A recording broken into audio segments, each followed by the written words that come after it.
ये आज हम लोगों का लास्ट है ना, हिस्ट्री एकदम लास्ट। अब हम लोग पूरा एक तरफ से कल कर लिए थे, बार बार वही चीज़ करोगे तो टाइम बहुत बीत जाएगा। 1915 से ले करके 1940 तक की घटनाओं को हमने कर लिया था। आप अगर वैसे बोलना चाहो तो बोल सकते हो। 9 जनवरी 1915 को महात्मा गांधी भारत आए थे, इसीलिए 1915 को प्रवासी भारतीय दिवस।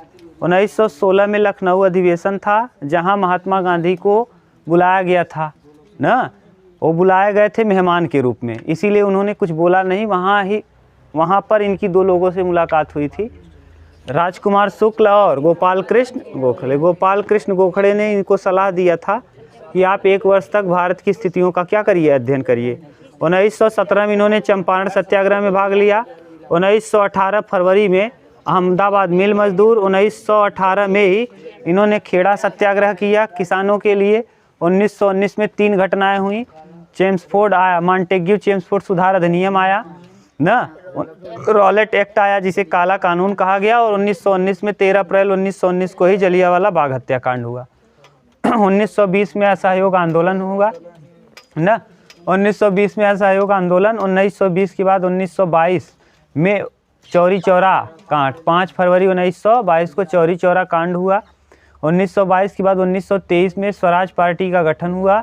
1924 में महात्मा गांधी, 1922 में इनको पकड़ के जेल में डाल दिया गया। इनका तबीयत खराब था, इस वजह से महात्मा गांधी को 1924 में छोड़ दिया गया। जब ये छूटे तो इन्होंने एकमात्र अधिवेशन कांग्रेस के भाग लिया है, बेलग्राम अधिवेशन, जो कि कर्नाटक में हुआ है। 1925 में काकोरी कांड हुआ। 1927 में साइमन कमीशन का गठन हुआ। साइमन कमीशन 1928 में 3 फरवरी 1928 को भारत में आया, जिसका भारतीयों ने विरोध किया, जिसमें इंडियन नेशनल कांग्रेस और मुस्लिम लीग ने दोनों ने ही विरोध कर दिया। क्यों? क्योंकि इसमें 7 के 7 लोग क्या थे, अंग्रेज थे। 1929 में लाहौर अधिवेशन हुआ, जिसमें पूर्ण स्वराज की मांग उठी। ठीक, 1929 के बाद 1930 में सविनय अवज्ञा आंदोलन हुआ। 1930 में ही डांडी मार्च हुआ ना, 12 मार्च 1930 को। फिर 6 अप्रैल 1930 को डांडी मार्च कंप्लीट हुआ। महात्मा गांधी ने नमक को बनाया भी, उसको बेचा भी। ठीक, 1930, 31, 32 में 3 गोलमेज सम्मेलन हुए। पहले गोलमेज सम्मेलन में महात्मा गांधी ने तीनों गोलमेज सम्मेलन में भाग लिए हैं भीमराव अंबेडकर। दूसरे गोलमेज सम्मेलन में महात्मा गांधी ने भाग लिया, और उसमें महात्मा गांधी एक जहाज़ से गए थे जिसका नाम था SS राजपुताना। फिर वापस वहाँ बात नहीं बनी तो वो पुनः कहाँ आ गए, लौट के भारत। ठीक, पुनः क्या चालू कर दिए, सविनय अवज्ञा आंदोलन। अब वहाँ से मैकडोनाल्ड इनके ऊपर गुस्सा हो गया था, क्योंकि महात्मा गांधी ने उसकी बात को माना नहीं था, जिस वजह से इनको जेल में डाल दिया जाएगा, यरबदा जेल पुणे में।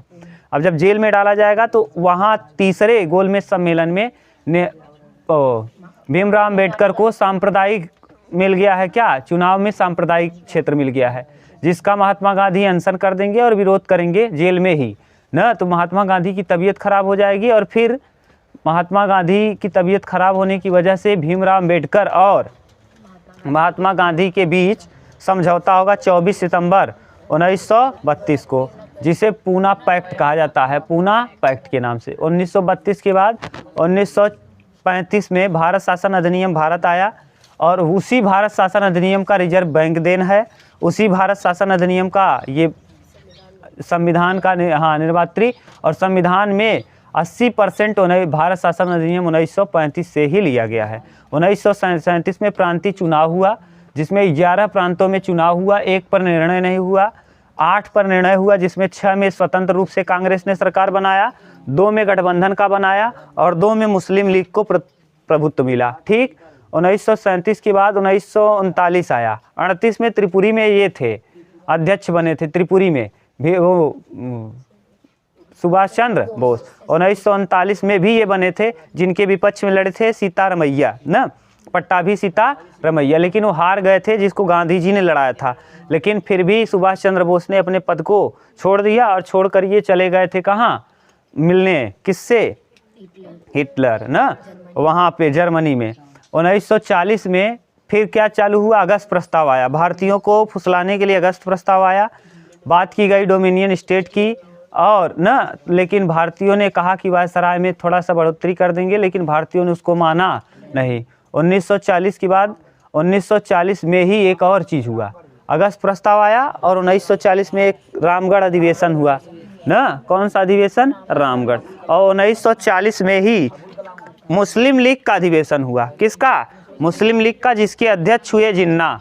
जिसके अध्यक्ष कौन हुए? और रहमत अली ने ही मांग रखा था। किसका? पाकिस्तान। रहमत अली, पहली बार रहमत अली, ठीक, रहमत अली ने पाकिस्तान का शब्द का, पाकिस्तान शब्द उसी ने दिया, ठीक। और इकबाल ने, जिसने कहा था सारे जहां से अच्छा हिंदोस्ता हमारा, हम बुलबुले हैं इसके ये गुलसदा हमारा ना, अरे यही है, यूनान मिस्र रूमा सब लुट गए जहाँ से, इन्होंने कहा है। इसी में टैग जुड़ा है, सारे जहाँ से अच्छा हिंदोस्तां हमारा, हम बुलबुले हैं इसके ये गुलसदा हमारा ना, और यूनान मिस्र रूमा सब लुट गए जहाँ से, लेकिन मगर है बाकी नामो निशा हमारा। कुछ बात है कि हस्ती मिटती नहीं हमारी, सदियों रहा है दुश्मन दौरे जहाँ हमारा, ठीक। यहाँ तक शायद आप लोगों ने देख लिया है। 1940 में ही आया क्रिप्स मिशन ना, क्रिप्स देख लो, 1940 में आया कि 42 में? 23 मार्च 1942 को आया क्रिप्स मिशन। किसके लिए?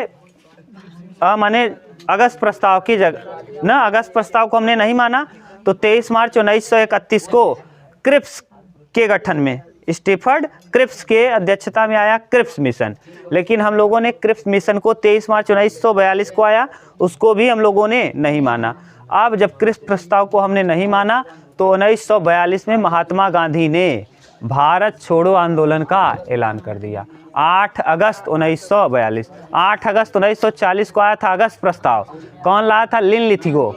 लिन लिथिगो कौन था? वायसराय। लिन लिथिगो वायसराय, ठीक, लिन लिथिगो। लेकिन उसके बाद 1942 के बाद की घटनाओं को अब हम लोगों को देखना है, ठीक। इसके बाद 1942 में महात्मा गांधी ने 8 तारीख को स्पीच दिया, हाँ 8 अगस्त 1942 को, और अगले ही दिन महात्मा गांधी को बंदी बना दिया गया, नज़रबंद कर दिया गया, ठीक। हाँ, नज़रबंद कर दिया गया किस ऑपरेशन के तहत? Operation zero hour. इनको आगा खा पैलेस पुणे में रखा गया था। इनके साथ सरोजनी नायडू को भी रखा गया था। मदन मोहन मालवीय भी इस न क्रांति में भाग लिए थे। इस क्रांति में एक महिला हैं जिन्होंने रेडियो से भाग लिया था, उषा मेहता न, उषा मेहता, ठीक। मदन मोहन मालवीय जिन्होंने किसकी स्थापना की है? बीएचयू, बनारस हिंदू यूनिवर्सिटी की स्थापना किसने की थी? मदन मोहन मालवीय, ठीक। कहाँ है ये? बनारस में है, ठीक। अलीगढ़ मुस्लिम विश्वविद्यालय की स्थापना भी इसी समय हुई है, जो कि कहाँ है? उधर पर अलीगढ़ में ना। तो ये आप जानते रहो, ठीक। अलीगढ़ का क्या प्रसिद्ध है? ताला, अलीगढ़ का ताला, ठीक। हाँ, अब ये जान लो। अब इतने के बाद अब हम लोगों को आगे पढ़ना है 1942 से। अब महात्मा गांधी ने किया क्या? ध्यान से सुनो। 8 अगस्त 1942 को महात्मा गांधी ने ऐलान कर दिया, किसका? भारत छोड़ो आंदोलन, अंग्रेजों भारत छोड़ो आंदोलन। क्योंकि महात्मा गांधी को लग गया था, अभी तक महात्मा गांधी नरमी से पेश आ रहे थे। अब अभी तक महात्मा गांधी एकदम आराम से पेश आ रहे थे अंग्रेजों के साथ, लेकिन अब वो समझ गए कि अंग्रेज आराम से मानने वाले नहीं हैं। और इस समय कहर ढा रहा था कौन? जापान जर्मनी पीट रहे थे किसको? इंग्लैंड को।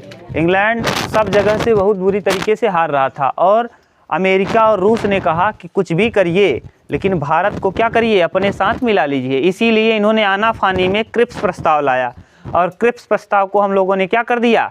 ठुकरा दिया। उसके बाद हम लोगों ने 8 अगस्त 1942 को भारत छोड़ो आंदोलन, ये भारत छोड़ो आंदोलन को अगस्त क्रांति भी या अगस्त प्रस्ताव भी कहा जाता है। इसको अगस्त प्रस्ताव, क्या? अगस्त प्रस्ताव, ठीक। इसमें महात्मा गांधी ने लगभग 70 मिनट का लंबा भाषण दिया। कितने? 70 मिनट का लंबा भाषण दिया। और इसमें महात्मा गांधी ने कह दिया कि आज जो हम कह रहे हैं, हो सकता है कल बड़े बड़े नेताओं को अंग्रेजों के द्वारा बंदी बना लिया जाए ना। और अब इस जो ये क्रांति है, इसका कोई लीडर नहीं, ये बिना लीडर विहीन क्रांति है। जैसे कोई भी क्रांति अगर आपको करना है अगर उसमें नेता घुस गया तो फिर नेता नेता की लड़ाई हो जाती है। आप ये समझ लेना, कभी भी आपको कोई लड़ाई लड़ना है तो नेता को उसमें शामिल मत। जैसे हम लोगों का अभी जब रेलवे वाला था ना, कुछ समय पहले रेलवे का प्रोटेस्ट चला था, आप लोग जानते भी होंगे, 1 साल 2 साल पहले। तो उसमें नेता नहीं घुस पाए, देखो उसका रिजल्ट आ गया, काम भी हो गया सबका जिसका होना था। अगर उसमें नेता घुस जाते तो नेता नेता को देख के जलने लगते, फिर वो काम नेता नेता की लड़ाई हो जाती। नेता नेता अगर घुसे तो काम गड़बड़ हुआ। तो किसी भी क्रांति में किसी लीडर को मत बनाओ। लीडर अगर बना दिए तो ज़्यादा वो सफल होने वाला नहीं है।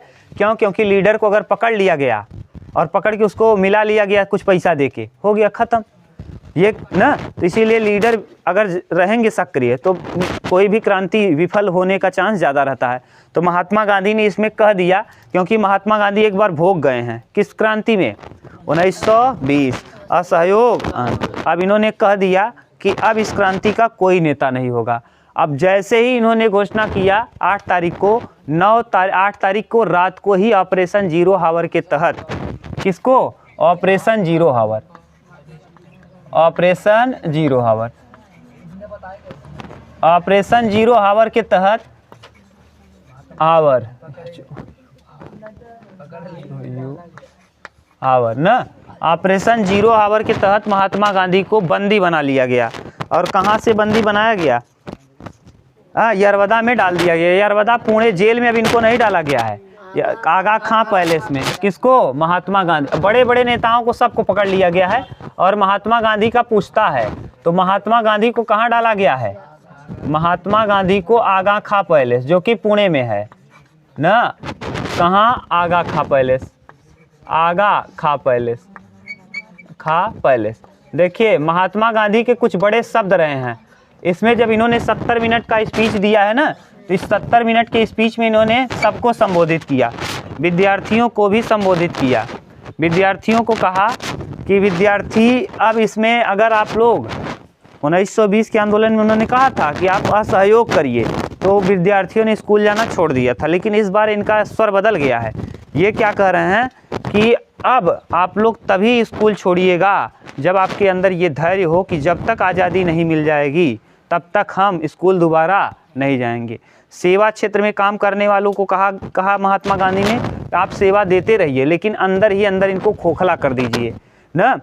तीसरा, सेनाओं को, जैसे सेना ज़्यादातर बड़े अधिकारी हुआ करते थे अंग्रेज, और जो छोटे लेवल पे हुआ करते थे वो भारतीय, और अंग्रेज़ों के कहने पर भारतीय ही गोली चलाते थे। तो महात्मा गांधी ने कहा कि अगर कोई क्रांति कर रहा है या फिर कोई हिंसा भड़क रही है तो ऐसी स्थिति में आपको सैनिकों को, जो भारतीय सैनिक हैं, अगर भारत को अपना देश मानते हैं और इस देश को अपना जन्मभूमि मानते हैं, तो अपने भारतीयों के ऊपर गोली मत चलाइएगा, क्योंकि ये आपके क्या हैं? भाई। और सेना वालों ने ऐसा किया भी। ठीक, तो इन्होंने लंबा स्पीच दिया 70 मिनट का, और बधा हुआ स्पीच खूब दिया महात्मा गांधी ने। और इस वजह से महात्मा गांधी को कहा गया कि महात्मा गांधी, आप इस स्पीच को वापस लीजिए या फिर मनाइए, जनता से कहिए। इन्होंने इनकार कर दिया, साफ साफ अंग्रेजों से क्या कर दिया? इनकार कर दिया। माने महात्मा गांधी को कहा कि आप फिर से स्पीच दीजिए और कहिए ये भारत छोड़ो आंदोलन न करें। लेकिन ये समझ गए कि अब महात्मा गांधी मानने वाले नहीं हैं, क्योंकि इस समय अंग्रेज चारों ओर से घिर चुके हैं। द्वितीय विश्व युद्ध स्टार्ट है। अभी 6 अगस्त और 9 अगस्त 1945 को हिरोशिमा और नागासाकी पे अमेरिका 2 परमाणु बम गिरा देगा, जिस वजह से द्वितीय विश्व युद्ध का क्या होगा? समाप्त होगा। ठीक, 1945 और में 6 अगस्त और 9 अगस्त को गिराया जाएगा। अब भारत छोड़ो आंदोलन में किनको इनका जो, अब देखो जी, किसी भी नेता को पकड़ लिया जाता था ना, तो इसमें क्या करते थे, एक औरत है जिसका नाम है उषा मेहता, ये रेडियो पे प्रसारण कर रही हैं। उषा मेहता रेडियो प्रसारण कर रही हैं। रेडियो पे किसी भी घटना को प्रसारण करने का काम कौन कर रही हैं? उषा मेहता। प्रश्न पूछता है कि किसने भारत छोड़ो आंदोलन की पूरी न घटनाओं को रेडियो पे प्रसारण किया? उषा मेहता। किसने? उषा मेहता। ठीक, ये था 1942 भारत छोड़ो आंदोलन। कहाँ? 8 अगस्त 1942 महाराष्ट्र से। ठीक, सब एक जगह फैलने वाला नहीं है। सुनो, एक जगह ये नहीं है ना, सब जगह हजारीबाग से है ना, यूपी से है, माने भारत छोड़ो आंदोलन तो पूरे देश में है, कोई एक निश्चित स्थान नहीं है। ये अगस्त क्रांति, अगस्त मैदान, अगस्त क्रांति इसीलिए इसको नाम दिया गया, भारत छोड़ो आंदोलन पूरे भारत में है, ये नहीं कि केवल एक जगह है ना, ये चालू होने वाली बात नहीं है। ठीक, अगला देखिए, इसी में उतार लो इतना, तुम लोग जो नहीं उतारे थे। हाँ, इसी में महात्मा गांधी ने क्या दे दिया, करो या मरो। अभी तक आप सोचते थे कि महात्मा गांधी हिंसक नहीं हैं, यहाँ पहली बार इनकी हिंसा दिखेगी।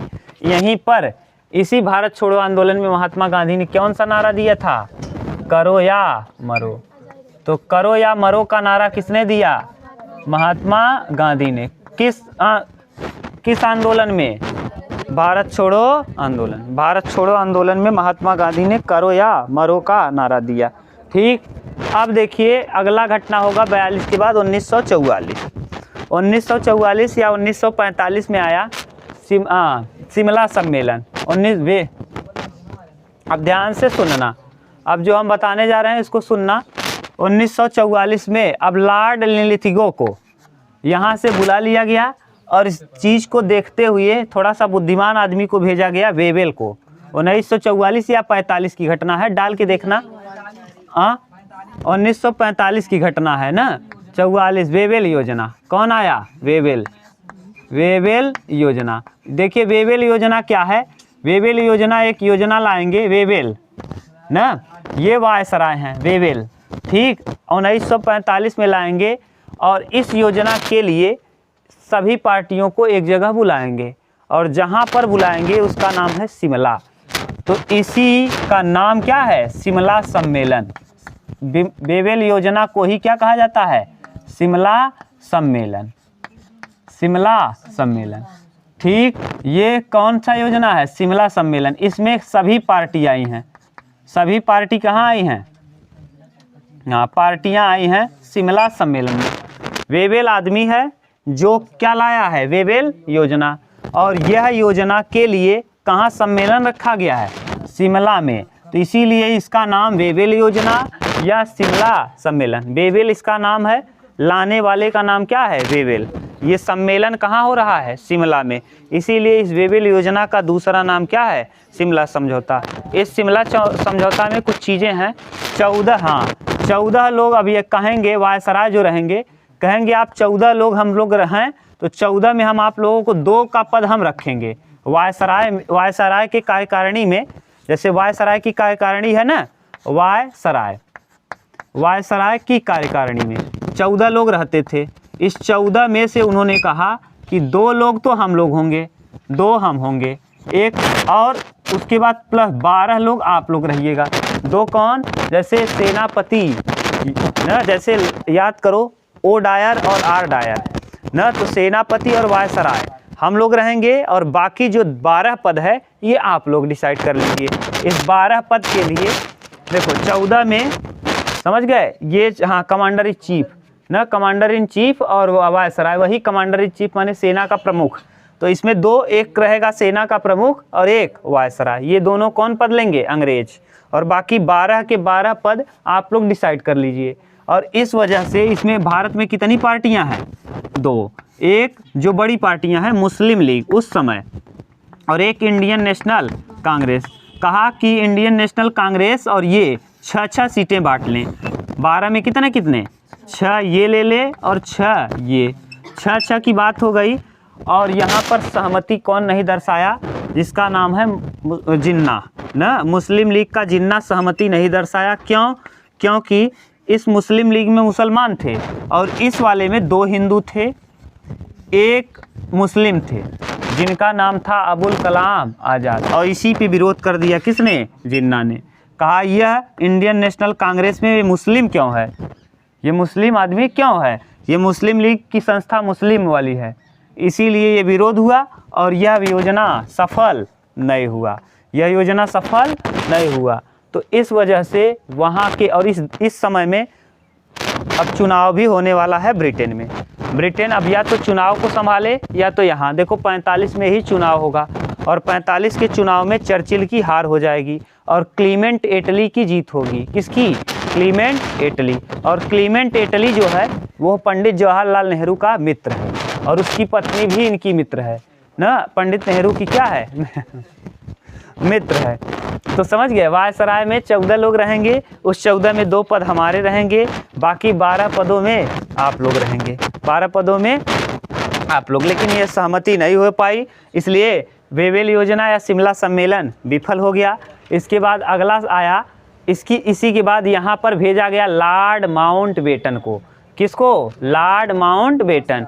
भारत पाकिस्तान के बंटवारा करने का बाटन योजना, लॉर्ड माउंटबेटन।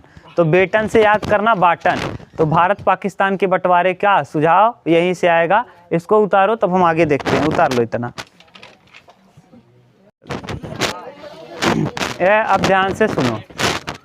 अब 1942 के बाद 44 की घटना हो गई 45 में देखो 1945 की 2 घटनाएं, 6 अगस्त 1945 और लड़के 9 अगस्त 1945। 6 अगस्त 1945 और 9 अगस्त 1945 हिरोशिमा और क्या नागासाकी। इस हिरोशिमा और नागासाकी जापान के 2 शहर हैं। किसके? जापान के 2 शहर हैं। जापान के शहरों पर परमाणु बम गिरा दिया गया। क्या? परमाणु बम। हिरोशिमा और नागासाकी के 2 शहरों पर परमाणु बम गिरा दिया गया। और जब परमाणु बम अमेरिका ने गिराया ना, तो अमेरिका ने गिराया। कौन? अमेरिका गुस्सा हुआ और अमेरिका ने गिरा दिया परमाणु बम। पहले वाले हिरोशिमा में जो गिरा है उसका नाम है लिटिल मैन। इसका क्या नाम है? लिटिल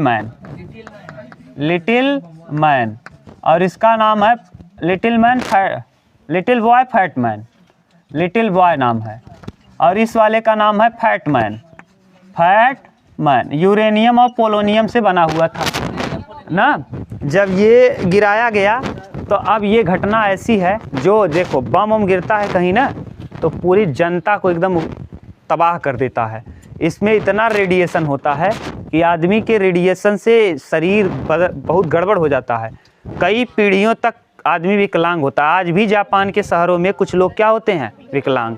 तो ये इस बम का रेडिएशन इतना खतरनाक होता है, यूरेनियम, थोरियम, पोलोनियम का, कि आदमी बहुत डैमेज हो जाता है, इंटरनल चेंज हो जाता है। म्यूटेशन आप लोगों को पढ़ा है, म्यूटेट, जो कोरोना था, उत्परिवर्तन ना, म्यूटेशन। तो म्यूटेशन होने लगता है, जीन में बदलाव आ जाता है, आदमी लंगड़ लूज होने लगता है। आप सुने भी होंगे जापान के लोग क्या होते हैं, ज़्यादा अपाहिज हो जा रहे थे। तो ये घटना ऐसी थी जो मानवता के लिए बहुत ही खतरनाक थी, मानवता के लिए। और इसका बहुत लोगों ने क्या किया, माने इसकी आलोचना की कि ये बहुत खतरनाक काम है। किसी भी देश से लड़ाई हो रही तो आप परमाणु शक्तिशाली हैं तो बम फेंक नहीं देना चाहिए। बम फेंक के आपने बहुत गलत कर दिया। अब इसका बदनामी होने लगा तो इसने कहा कि अब क्या करिए, अब हम लोगों को मानवता वाली चीज़ें दिखाना चाहिए। और इसने किसको कहा? क्लीमेंट एटली, जो कि कहा कि अब चर्चिल हार गए हैं 1945 के चुनाव में और सरकार बन गई है। देखो 1945 के चुनाव हुआ ब्रिटेन में, 1945-46 में चुनाव हुआ, 45 और 46 में क्या हुआ? चुनाव। और इस 45 या 46 के चुनाव में इधर देखो लिबरल पार्टी है और एक कंजर्वेटिव पार्टी है। लिबरल पार्टी, ये इंग्लैंड की बात हम बता रहे हैं। लिबरल पार्टी और कंजर्वेटिव पार्टी। लिबरल पार्टी के नेता हैं कौन? लिबरल पार्टी क्लीमेंट एटली हैं, क्लीमेंट एटली। और ये हैं चर्चिल। और चर्चिल देखिए लड़के, ये चर्चिल हार जाएंगे इस वाले चुनाव में। लिबरल पार्टी की जीत होगी और चर्चिल की हार हो जाएगी और क्लीमेंट एटली जीतेंगे, जो कि क्लीमेंट एटली पंडित जवाहरलाल नेहरू के क्या है, इंग्लैंड का चुनाव है ये, पंडित जवाहरलाल नेहरू के मित्र भी हैं। और इनकी पत्नी का नाम, क्लीमेंट एटली की पत्नी ना, क्लीमेंट एटली अपनी पत्नी के साथ भी आए हैं।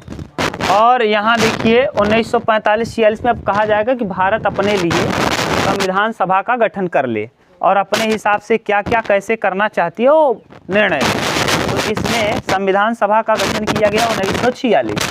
कब? 1946। किसका गठन हुआ? संविधान सभा का। और इस संविधान सभा का गठन जो किया गया, गठन, इसमें देखिए इसके पहले अस्थायी अध्यक्ष बनाए गए ना, सच्चिदानंद सिन्हा। अस्थायी अध्यक्ष और अस्थायी अध्यक्ष 9 दिसंबर को बनाया गया सच्चिदानंद सिन्हा को, 9 दिसंबर 1946 को। और 11 दिसंबर को बन गए कौन? डॉक्टर राजेंद्र प्रसाद। ये लिख लेना, ये पूछता खूब है। अस्थायी अध्यक्ष कौन थे? सच्चिदानंद, ची कर देना, ची,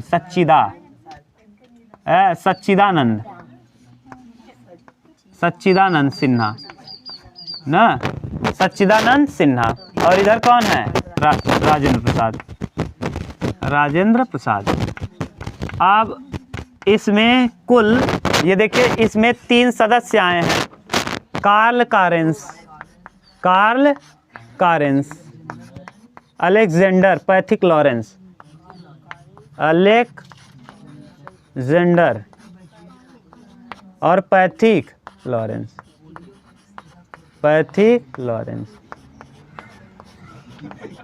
ठीक, पैथिक लॉरेंस। ये 3 लोग आए हैं। ठीक, इसमें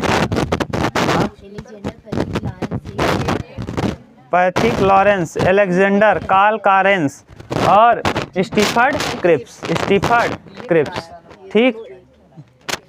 है, स्टीफर्ड क्रिप्स। तो इसमें देखिए, इस संविधान सभा के गठन में सच्चिदानंद सिन्हा बने अस्थाई, और ये इसमें 389 मेंबर शामिल हुए। कितने? 389 सदस्य। इस संविधान सभा में कितने मेंबर ने भाग लिया? 389 मेंबर ने भाग लिया। और इसी संविधान सभा में साफ हो गया 3 जून 1947 को, 3 जून 1947 को ये साफ हो गया कि क्या माउंटबेटन ने किसकी योजना रख दी? माउंटबेटन ने माउंटबेटन ने किसकी? पाकिस्तान की मांग रख दी। ठीक, 3 जून 1947। और ये रखा गया 3 को, और 14 तारीख को, 14 अगस्त 1947 को पाकिस्तान का निर्माण हुआ ना, और 15 अगस्त को भारत आज़ाद हुआ। ये निर्माण हुआ है। और इधर 15 अगस्त 1947 को भारत आज़ाद हुआ। 1947 को भारत क्या हुआ है? आज़ाद हो गया।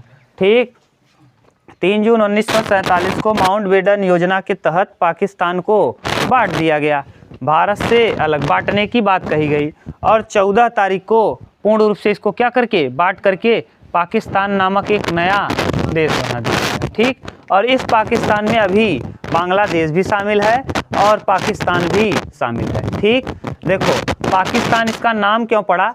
क्योंकि ये पाकिस्तान जो था ना, पी से पंजाब, ए से अफगानिस्तान, के से कश्मीर ना, पी आई आ और एस, यस का मतलब सिंध वाला प्रांत, कश्मीर वाला प्रांत, अफगानिस्तान वाला प्रांत, पाकिस्तान वाला, इसी सब को जोड़ करके नाम रखा गया क्या? पाकिस्तान। और तान शब्द जो है, ये तान, हिंदुस्तान, पाकिस्तान, तान जुड़ा रहता है, अफगानिस्तान, देखो इन सब में क्या जुड़ा है? तान। तो ये जो नाम है ना, ये नाम में क्या क्या आया है, इसी को रखा गया था रहमत अली ने, रहमत अली। इन नामों को जोड़ करके, जैसे पी से पंजाब, पाकिस्तान नहीं, पी से पंजाब, ए से अफगानिस्तान, के से कश्मीर, आई से कुछ भी रहा होगा, और एस से सिंध, ये इतने एरिया को मिला करके नाम रखा गया क्या? पाकिस्तान। ठीक, और अब ऐसा हुआ तो 1951 में पहली बार आम चुनाव हुआ। अभी तक अंतरिम सरकार बन गई है, अंतरिम सरकार बिना चुनाव का। उसके प्रधानमंत्री बने हैं पंडित जवाहरलाल नेहरू, गृह मंत्री बने हैं सरदार पटेल, और वित्त मंत्री बने हैं लियाकत अली। अब फिर 1951 में चुनाव होगा, और उस चुनाव के अध्यक्ष होंगे सुकुमार सेन। कौन? सुकुमार सेन। और 52 में चुनाव संपन्न होगा और 50 में ही मृत्यु हो जाएगी। किसकी? सरदार वल्लभ भाई पटेल। तो इसका मतलब जो कुछ लोग कहते हैं सरदार वल्लभ भाई पटेल को क्या होना चाहिए? प्रधानमंत्री। इतिहास ही नहीं जानते, बहस कर रहे हैं फालतू में ना, उनसे बहस भी मत करना, कह देना सही आप बहुत जानकार हैं ना। जब 50 में ही उनकी मृत्यु हो गई तो प्रधानमंत्री बनने का क्या मतलब रहा? मर गए, अब नहीं रहे होते तो दिशा अलग होती, चुनाव होता, क्या होता क्या नहीं। हाँ, 1951-52 में क्या हो गया? चुनाव, आम चुनाव हुआ और उसके पहले उनकी मृत्यु हो गई और उसमें चुनाव में जीत के आए कौन? पंडित जवाहरलाल नेहरू। ये प्रधानमंत्री बन गए ना। और अबुल कलाम आज़ाद क्या बने? शिक्षा मंत्री बने। C.R. राजगोपालाचार्य ना, इसी के क्या बने? अब धीरे धीरे सब बदलाव हुआ। अब हम लोग कहाँ देखेंगे अब इन सब चीज़ों को? संविधान में। और अगर कुछ छूट रहा हो देख लो तो हम और बता दें। लाओ, भूदान आंदोलन। अच्छा, 1951 में देखिए, अब जब बंटवारा हो गया भारत का तो जिन लोगों के पास, जैसे आप याद करो पहले लोग क्या किया करते थे? पट्टे पर ज़मीन दिया करते थे। याद करो, पढ़ाए हैं, पट्टे पे ज़मीन, और पट्टा बार बार बदलते रहते थे, जिसको महात्मा गांधी ने खेड़ा सत्याग्रह में उठाया था कि आप लोग पट्टा बार बार बदल देते हैं और पट्टा ये डर से बदलते हैं कि जिसको अगर बार बार वो जोतता रहेगा तो उसी का हो जाएगा, इसी डर से आप पट्टा बदलते हैं। और जब दोबारा उस पर आदमी फिर लेने आता है तो आप उसकी ज़मीन को क्या करते हो? रेट महंगा मांगते हो ना। तो पट्टेदारी वाला सिस्टम, तो ज़्यादातर लोगों के पास क्या था? जमीनें। जैसे संपत्ति का अधिकार अनुसूची 9 में आप लोग पढ़ेंगे, संपत्ति का अधिकार वो जुड़ा है बाद में 44वें संविधान संशोधन के द्वारा ना। तो उसमें कहा गया कि आप लोग अपना अपना पेश करिए, अपना कॉपी किताब पेश करिए कि कितना कितना आपके पास ज़मीन है, आप लोगों को एकदम रसीद देंगे। जब आया तो काट काट के उनका ज़मीन थोड़ा थोड़ा बांट दिया गया। जिसके जो भूमिधर थे कि बहुत 500-500 बीघा लिए थे और कोई ऐसा था जिसके पास कुछ नहीं था, तो इन्होंने कहा कि आप लोग क्या करिए, संपत्ति दिखाइए किसके पास कितना है। तो जब आए लेके सोचे, खुश हो गए कि अब तो मस्त हो जाएगा, तो तुरंत इसी को बांट बांट के थोड़ा थोड़ा सबको, जिसके पास नहीं था उसको दे दिए। बाद में इन लोगों का मुंह बन गया। ठीक, तो यही है। 1951 में भूदान आंदोलन शुरू किया गया विनोबा भावे। ऐसा किया क्यों गया? क्योंकि जब बंटवारा हुआ ना, तो बंटवारा के समय धन भी किसके पास चला गया? ज़्यादातर मुस्लिम लीग यानी पाकिस्तान में, और पाकिस्तान में सब कुछ चला गया। ठीक, हम लोगों के पास जो धन था वो भी ले गया वो जिन्ना। सोचो, गांधी जी को कह भी रहा था कोई आदमी कि आप धन को मत दीजिए ना, धन मत दीजिए, लेकिन गांधी जी ने कहा जब पूरा देश चला गया तो थोड़ा बहुत धन जाने से क्या मतलब है? जब पूरा देश ही बट गया तो अब धन रख के क्या करेंगे? जाने दो, पैसा भी कौन ले जाए? जिन्ना को ले जाने दो। इस वजह से, और बाद में इनको गोली भी मार दिया। किसने? नाथूराम गोडसे। अगर नाथूराम गोडसे पे लिखना हो तो क्या लिखोगे? नाथूराम गोडसे ने महात्मा गांधी को गोली मारा, 80 साल के बुढ़े को गोली मारा। 48 में मारे हैं। कब? 48 जोड़ लो, 80 साल के करीब होंगे महात्मा गांधी। 69 में पैदा हुए थे, 2 अक्टूबर 1869। 69 से जोड़ो कितने साल? 69 1 70, 69 1 70, 30 और 31 साल उधर और 48 साल इधर, 31 और 48, 80 साल। सोचो, 79 और 48, 8 1 9, 79, 80 साल के बुढ़े को मार दिया। कौन? जो बेचारा खुद डोल नहीं पा रहा था। वैसे ही आप जानते हो महात्मा गांधी कितना हिष्ट पुष्ट थे। अब दुबले पतले आदमी अगर 80 साल के हो गए तो क्या हो जाएंगे? एकदम बूढ़े दिखने लगेंगे। बस यही सोचो, एकदम अपने सहारे नहीं चल पा रहे थे और इनको मार दिया। उसको शर्म नहीं आई कि किसी अंग्रेज के सामने हाथ नहीं उठाया और मार दिया किसको? गांधी जी को ना। किसी के कहने पे मारा था, अब कौन, इतिहास कौन जानता है। अब ना कहने पे मार दिया था कि उसको गुस्सा आया था कि बंटवारा कर दिए महात्मा गांधी। अब जो भी था, अब बंटवारा के चक्कर में कि कोई उसको फुला दिया, वो तो भाई कहानी है, वो कौन जानता है। जैसे आज आया है कोरोना, इस कोरोना को जैसे मलेरिया आपसे कहे कोई, मलेरिया से आदमी मर जाता है, आप क्या कहोगे? मलेरिया लिया, 2 सुई लगा जो सही हो जाए। आज जब कोरोना आ रहा तो अपने सेंस समय में, हाँ, तो हमसे कोरोना से घरे से बाहर निकलत रहा नहीं, लेकिन हमारे से लड़किया बच्चा के बाद जो लड़किया बच्चा वहीं ओके के कहे कि कोरोना रहा, हे पगला कोरोना सुई लगवा ले सही, तो उस समय कोरोना नॉर्मल हो जाएगा। लेकिन जिस समय आया है उस समय की स्थिति अलग है कि नहीं? अब सोचो, इस समय जिस समय कोरोना आया था उसको हम लोगों ने फेस किया है ना। मलेरिया जिस समय आया होगा तबाही मचाया होगा, टीबी जिस समय आया होगा तबाही मचाया होगा, प्लेग जिस समय आया होगा तबाही मचाया होगा। आज में आपको दिख रहा है ना कुछ नहीं है, उस समय तो कहर ढा रहा होगा ये, समझ गए। हाँ, तो आज आपका ये हिस्ट्री कंप्लीट। भूदान आंदोलन किसने चालू किया? विनोबा भावे ने। और सबसे पहले भूदान को देने का काम किया था रामचंद्र रेड्डी ने। रामचंद्र रेड्डी पूछेगा भूदान आंदोलन किसने स्टार्ट किया? विनोबा भावे। और सबसे पहले भूमिका दान किसने किया? रामचंद्र रेड्डी। क्यों? क्योंकि उनके पास ज़्यादा ज़मीन था। विनोबा भावे ने कहा ज़मीन को दान कीजिए, क्योंकि यहाँ जो बंटवारा हुआ है तो कुछ लोग निहायत गरीब हो गए हैं, बहुत गरीब, तो उनको खाने पीने के लिए कुछ चाहिए। थोड़ा थोड़ा जिसके पास ज़मीन ज़्यादा है वो कृपा करे और क्या करे, थोड़ा थोड़ा दान दे। तो विनोबा भावे ने कहा और सबसे पहले रामचंद्र रेड्डी ने भूदान दिया था, भूमिका दान दिया। इस तरीके से ये आपका हिस्ट्री हुआ कंप्लीट। ठीक, हाँ, रेड क्लिफ रेखा भारत और पाकिस्तान के बीच खींच दिया गया। और कैसे खींचा था जानते हो? जहाँ जहाँ पुलिस चौकियाँ थी उसी को टारगेट बना करके रेड क्लिफ लाइन खींच दिया गया। भारत और पुलिस चौकियों, जैसे जहाँ जहाँ पुलिस चौकी थी उसी के बॉर्डर पे बनाया गया, तो वहीं से बंटवारा हुआ। भारत पाकिस्तान के बंटवारे की जो लाइन है उसका नाम है क्या? Red Cliff line. Bharat Pakistan red Cliff, Bharat चीन मैकमोहन, भारत चीन भारत अफगानिस्तान डूरंड, भारत अफगानिस्तान डूरंड, भारत और बांग्लादेश 0 डिग्री। कौन सी डिग्री? 0 डिग्री।